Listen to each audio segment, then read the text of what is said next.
இந்த வீடியோவில் thyroid hormone பிரச்சனை இருக்கக்கூடியவங்களுக்கு என்னெல்லாம் ப்ராப்ளம்ஸ், என்னெல்லாம் பின் விளைவுகள் வரலாம் அப்படின்னு உங்களுக்கு தெளிவாக சொல்லி தர போகிறேன்.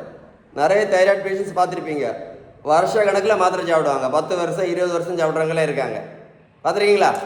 அது எதனால் அப்படின்னா அவங்க இந்த டிஎஸ்ஹெச் பிரச்சனை இருந்துகிட்டே இருக்கும். டிஎஸ்ஹெச் ஜாஸ்தியாக இருந்துகிட்டே இருக்கும். அது மட்டும் இல்லை, நிறைய தைராய்டு பேஷண்ட்ஸுக்கு கெட்ட கொலஸ்ட்ராலுக்கு மாத்திரை சாப்பிட்டுட்டு இருப்பாங்க. பார்த்துருக்கீங்களா? கெட்ட கொலஸ்ட்ராலுக்கு மாத்திரை சாப்பிட்டாலும் என்ன வரும்? ஆட்டோமேட்டிக்காக பிபி பிரச்சனையும் வரும். உடல் சோர்வு, அதுக்கும் சத்து மாத்திரை சாப்பிடுவாங்க. அப்புறம் என்னது படித்து பாருங்களேன், என்ன எழுதியிருக்கேன்? அதிக உடல் எடை, வெயிட்டு கூடிகிட்டே போகும். வெயிட்டு கூடினா என்ன பண்ணுவாங்க? அதுக்கு வெயிட்டு கூடினா என்ன பண்ணுவாங்க? ப்ரோட்டீன் பவுடரும் ஜூஸும் சாப்பிட்டுட்டு இருப்பாங்க. பார்த்துருக்கீங்களா? அப்புறம் என்னது இதில் எழுதியிருக்கேன்?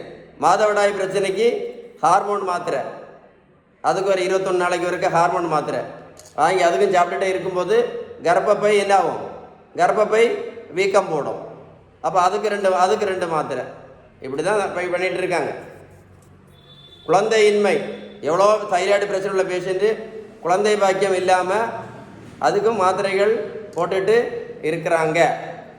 அப்புறம் தூக்கமின்மை, ராத்திரி தூக்கம் வராது, தூக்கத்துக்கு ஒரு மாத்திரை. டிப்ரெஷனுக்கு ஒரு மாத்திரை. அப்புறம் தூக்கமின்மை, கரெக்டு தானே? மன அழுத்தம்.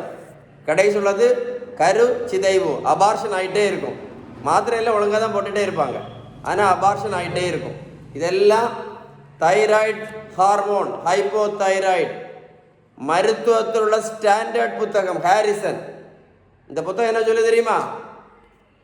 Hypothyroid first treatment, correct treatment, best treatment ஒன்று தான். அதுக்கு பேர் தான் பேலன்ஸ்டு டயட்டை தான் ஃபாலோ பண்ண சொல்லுது.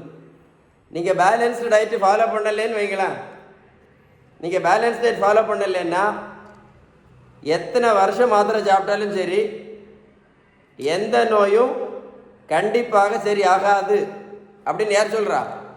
இந்த புத்தகம் சொல்லுது, ஹாரிசன். அதனால பேலன்ஸ்டு டயட்டை முதல்ல ஃபாலோ பண்ணுங்க. ஃபாலோ பண்ணினா மட்டும்தான் நான் இப்போ சொன்ன பிரச்சனைகள், நிறைய பிரச்சனைகள் சொன்னேன் இல்லை, அந்த பிரச்சனைகள் வராமல் தடுக்க முடியும்.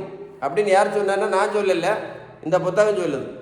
உங்களுக்கு இந்த மாதிரி யூஸ்ஃபுல்லான வீடியோவை என்ன பண்ணுங்க, உங்கள் ஃப்ரெண்ட்ஸுக்கு ஷேர் பண்ணி கொடுத்தா யாருக்காவது பிரயோஜனமாக இருக்கும். புரிஞ்சிருக்கோன்னு நினைக்கிறேன். உங்களுக்கு இந்த மாதிரி யூஸ்ஃபுல்லான வீடியோ ஃப்ரெண்ட்ஸுக்கு ஷேர் பண்ணி கொடுங்க. ஓகேவா?